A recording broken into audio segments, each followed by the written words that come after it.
Assalamualaikum warahmatullahi wabarakatuh. Allahu Akbar, Allahu Akbar, Allahu Akbar, Allahu Akbar, Allahu Akbar, Allahu Akbar, Allahu Akbar, Allahu Akbar, Allahu Akbar, walillahil hamd.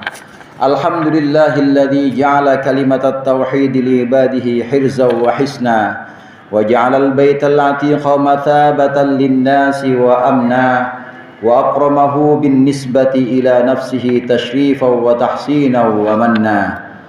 Ashhadu an la ilaha illallah wahdahu la syarika lahu syahadatan wafiyatan bihusulid darajat.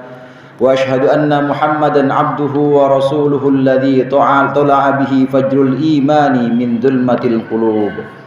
Allahumma salli wa sallim ala sayyidina Muhammadin abdika wa nabiyyika wa rasulika an-nabiyyil ummiyyi wa ala alihi wa sahbihi wa sallim taslima biqadri 'azamati dhatika fi kulli waqtin wa hin.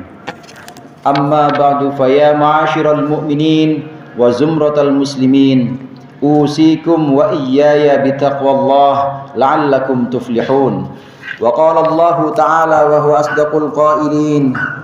Bismillahirrahmanirrahim. Al-hajju ashhurun ma'lumat, faman farada fihinna al-hajja fala rafatha wala fusuqa wala jidala fil hajj.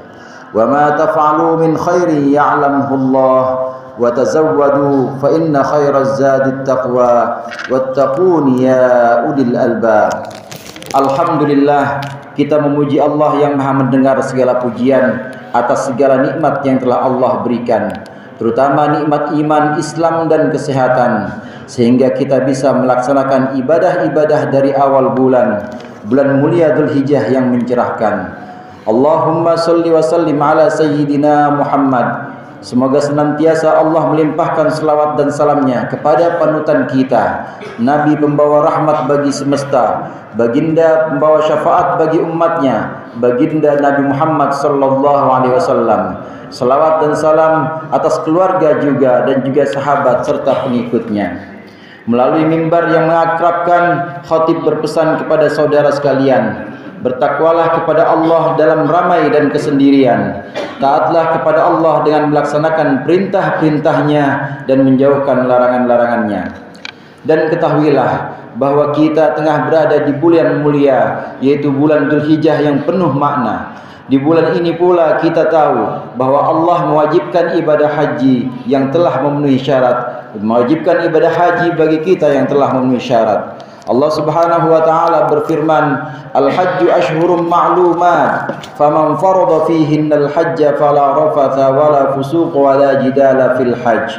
Wa ma taf'alu min khairin ya'lamuhu Allah, wa tazawwadu fa inna khairaz zadit taqwa wattaquni ya ulil albab.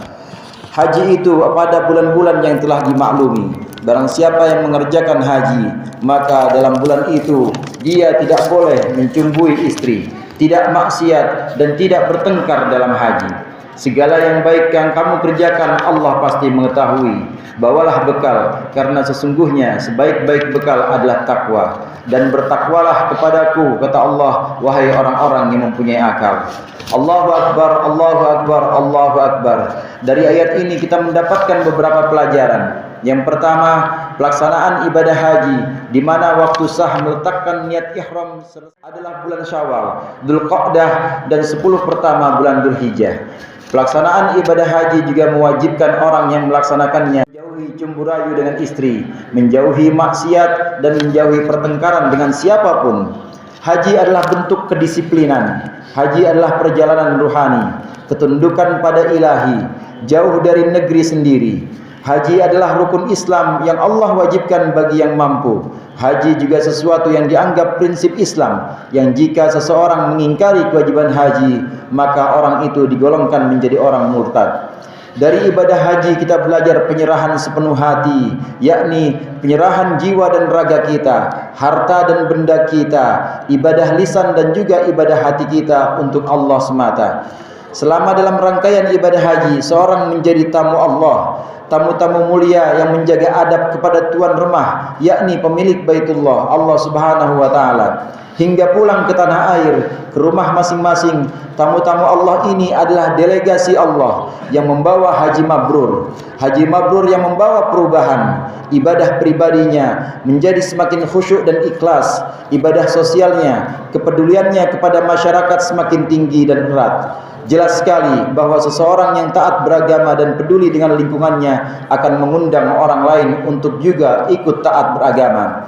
Seorang haji yang rajin ibadah, yang dermawan, akan mengundang simpati banyak orang untuk ikut beribadah sebab kedermawanannya. Sungguh bahaya jika yang dermawan justru orang-orang ahli maksiat.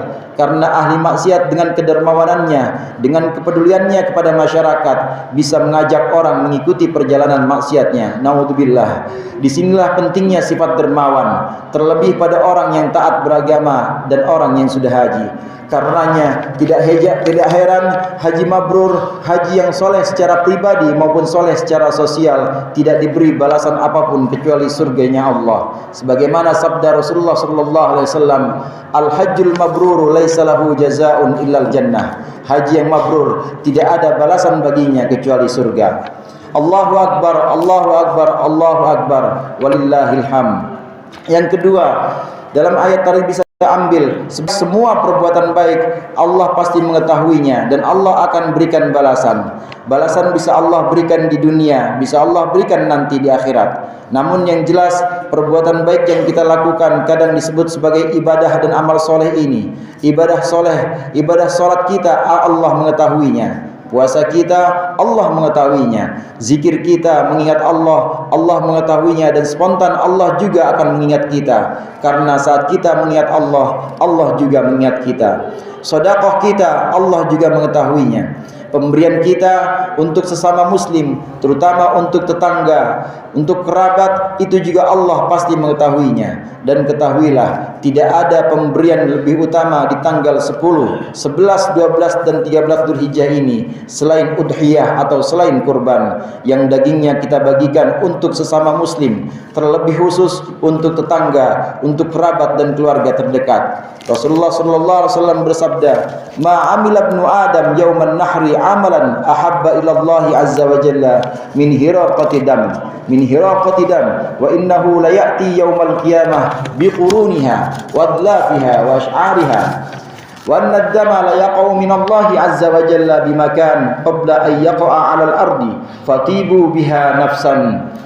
Tidak ada satupun, kata Rasulullah, perbuatan di hari kurban yang lebih dicintai Allah daripada mengalirkan darah kurban. Dan sesungguhnya binatang kurban itu akan datang hari kiamat lengkap dengan tanduknya, dengan kuku dan bulu-bulunya. Dan sesungguhnya darah kurban telah lebih dahulu sampai pahalanya di suatu tempat karena Allah sebelum darah itu tumpah ke bumi.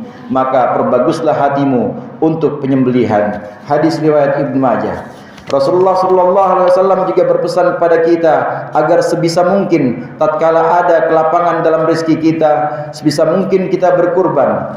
Barang siapa yang memiliki keluasan rezeki namun enggan berkurban, maka kesempurnaan ibadahnya perlu dipertanyakan. Sabda Rasulullah, "Man kana lahu sa'atun wa lam yudhi fala yaqribanna musallana." Barang siapa yang memiliki keluasan rezeki namun ia tidak berkurban, maka jangan sekali-kali ia mendekat ke tempat salat kami. Kurban juga bisa mempererat persaudaraan sesama muslim. Ukhuwah Islamiyah semakin kuat dengan ibadah sosial seperti kurban. Sekali lagi, haji mabrur yang peduli sosial dan kurban yang juga menekankan persaudaraan Islam. Kedua ibadah ini menekankan pentingnya aspek sosial dalam segenap ibadah kita, agar ketakwaan pribadi kita juga memiliki dampaknya kepada lingkungan terdekat, agar ibadah kita tidak hanya memikirkan pribadi atau keluarga, tapi juga memikirkan kepentingan masyarakat luas. Dan ketahuilah bahwa segala kesalehan pribadi ataupun sosial Allah mengetahui dan tidak akan Allah menyia-nyiakan perbuatan baik kita. Allahu akbar, Allahu akbar, Allahu akbar, walillahil hamd. Yang ketiga dari ayat itu kita bisa ambil, persiapkan dan bekalkan kita, persiapan dan bekal kita, dan sebaik-baiknya bekal adalah takwa kita. Sejatinya ayat ini turun kepada sekelompok jamaah haji dari Yaman yang kala itu mereka berhaji namun tidak membawa bekal apa-apa, berhaji tanpa bekal dan mengharapkan pemberian orang-orang. Secara hukum haji orang-orang ini sah selama terpenuhi syarat dan rukunnya. Namun sebaik-baiknya ibadah adalah yang tidak tergantung dengan pemberian orang lain. Ya, dalam melakukan ibadah haji, ibadah kurban, sebagian ibadah yang memerlukan biaya, kita perlu bekal, dan bekal terbaik adalah takwa. Maksudnya, biaya yang kita gunakan untuk haji, untuk kurban, untuk infak, hendaklah yang didapat dengan cara yang memenuhi asas takwa. Hendaklah didapat dengan cara yang halal, tidak boleh beribadah dengan biaya atau ongkos yang diperoleh dengan cara yang haram. Naudzubillah. Takutlah kita, hendaknya kita takut pada Allah, hendaknya kita takut jika Allah menolak ibadah kita karena tercampur dengan yang jelas-jelas haram. Takutlah kepada Allah dalam hal ini. Alangkah naifnya kita beribadah atau berkurban dengan uang yang Allah tidak ridho. Alangkah ironisnya kita mempersembahkan sesuatu kepada Allah yang maha suci, sesuatu itu dicampur dengan yang jelas keji. Takutlah kepada Allah jika kita betul-betul menggunakan akal pikiran kita. A'udzubillahi minasyaitonir rajim. Bismillahirrahmanirrahim. Ya ayyuhalladzina amanu anfiqu min thayyibati ma kasabtum wa mimma akhrajna lakum minal ardi wa la tayammamul khabitha minhu tunfiqun wa alastum biakhidhi wa'lamu annallaha ghaniyyun hamid. Wahai orang-orang yang beriman, infakkanlah sebagian hasil usaha kamu yang baik-baik dan sebagian dari apa yang kami keluarkan dari bumi ini untuk kamu. Janganlah kamu memilih yang buruk untuk kamu keluarkan, padahal kamu sendiri tidak mau mengambilnya, melainkan dengan memicingkan mata, enggan terhadapnya, dan ketahuilah bahwa Allah Maha Kaya, Maha Terpuji.